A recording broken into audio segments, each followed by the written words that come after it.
ఏమిటి ఇందాక నువ్వు అక్కడ చేసిన పని? కోపడకండి, అంత శబ్దం వస్తుందని అనుకోలేదు. నిన్ను ఇక జన్మలో బయటికి తీసుకెడితే నా చెవిలో ఏలేసి చంపేవే. అంత మాట అనకండి. ఈల వేయటం నాకు మాత్రం ఇష్టమన్నా? ఏం చేయని చెప్పండి. ఎక్కువ సంతోషం కానీ బాధ కానీ కలిగినప్పుడు వేళ్ళు వాటంతా అవే దగ్గర అవుతాయి, నోటి దగ్గరికి వెళ్ళిపోతాయి. లోపల నుంచి గాలి వస్తుంది, బయటికి శబ్దం వస్తుంది. ఇవన్నీ నాకు తెలియకుండానే జరిగిపోతాయండి. నా వల్ల కాదే. ఏలేసే పెళ్ళాన్ని ఏలుకోలేను.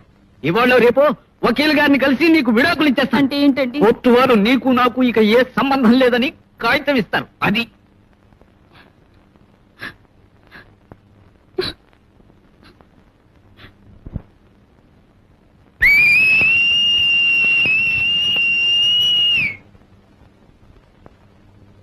క్షమించండి, ఇది బాధ. ఇలా నీ బాధ